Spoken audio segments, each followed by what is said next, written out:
ఈ రోజుకి ఇక్కడి నుంచి వచ్చింది ఆ అలవాటు ఈయనకి. కానుకల పాట పాడడు, కానుకలు పట్టడు. ఇక్కడే కాదు, మేము ఎవరైతే ఇక్కడ అభిషేకం తీసుకుని సేవ చేస్తున్నారో 20 మంది సేవ చేస్తున్నారు, 80 మంది అభిషేకం తీసుకున్నారు. ఈ 20 మంది సేవలు కూడా ఎవరు కానుకలు పట్టరు, కానుకల పాట పాడరు. ఎవరు కూడా దక్షిణ భాగాలు ఇస్తే తీసుకుంటాం, అది కూడా ఇస్తేనే, ఇవ్వకపోతే అడగం. కానుకలు వేస్తే తీసుకుంటాం, అడగం. ఎందుకో చెప్పనా? దేవుని మీద ఆధారపడిన సేవ ఇది. స్తోత్రం చెప్పాలి గట్టిగా. మాకు ఏదైనా అవసరం అనుకుంటే మాకు ఖాళీ చేతులు ఉన్నాయి, ఆయన వైపు ఎత్తుతాం. ఎందుకంటే ఒకటే, ఈ సేవ నీ మీద ఆధారపడి చేస్తున్నాం ప్రభా, నీ మీద ఆధారపడ్డాం. ఇదిగో మాకున్నవి ఖాళీ చేతులే, నీ వైపుకి ఎత్తాం. సహాయం నీ దగ్గర నుంచే మాకు వస్తుంది. మేము కొండల తట్టు కన్నులెత్తుచలేదు, నీ తట్టు కన్నులెత్తుచున్నాం. మాకు సహాయం నీ ద్వారా రావాలి అని మేము చేతులెత్తి ప్రార్థన చేద్దాం.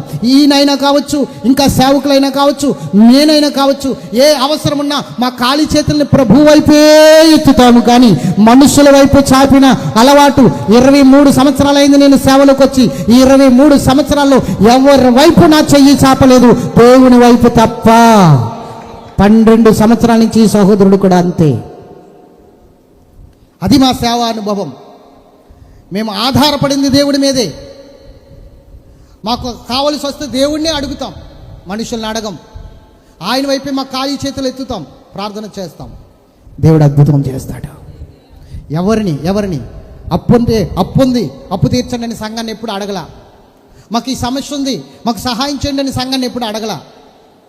మేము దేవుని వైపే చూస్తాం, దేవుని మీదే ఆధారపడ్డాం. అందుకే ఈ రోజు వరకు కొదువలేదు, ఈ రోజు వరకు వెలితిలేదు, ఈ రోజు వరకు సమృద్ధిగానే ఉంచాడు మమ్మల్ని, సమృద్ధిగానే ఉంచాడు. చెప్పండి, ఇప్పుడు దేవుని మీద ఆధారపడితే ఎలా ఉంటుందో ఆ జీవితం, స్తోత్రం చెప్పండి గట్టిగా. హల్లెలూయా. ఎవరి మీద ఆధారపడం, మనుష్యుల మీద ఎవరు ఆధారపడం, దేవుడి మీద, బంగారం మీద కానీ డబ్బుల మీద కానీ మేము ఆధారపడం. మాకు బంగారం ఉన్నా పోయినా మాకు లెక్క ఉండదు, ఎందుకంటే మేము దాని మీద ఆధారపడలేదు. అందుకే చింతించాం. మాకు దేవుడే ఆధారం కాబట్టి దేవుని వైపే చూస్తాం. మేము ఏమి జరిగినా కూడా, కష్టము కలిగిన ఆయన వైపు చూస్తాం, నష్టము కలిగిన ఆయన వైపు చూస్తాం, ఆఖరికి ఆశీర్వదించిన ఆయన వైపే చూస్తాం. అది మా గురి ఆయన. మేము ఆధారపడింది ఆయన మీద. కాబట్టి ఏదో పోయిందని మేము బాధపడం, ఏదో మాకు నష్టం వచ్చేసిందని మేము బాధపడం. ఎందుకంటే కోటీశ్వరుడు మాతో ఉన్నాడు కాబట్టి. స్తోత్రం చెప్పండి గట్టిగా. హల్లెలూయా. మాకంటూ నిత్య జీవము, మాకంటూ రక్షణ, మాకంటూ ఆశీర్వాదం. ఆ వాటి ముందు ఈ బంగారం ఎంతండి, ఈ వెండి ఎంతండి, ఈ డబ్బు ఎంతండి, ఈ ఆస్తులు ఎంతండి, నెవర్.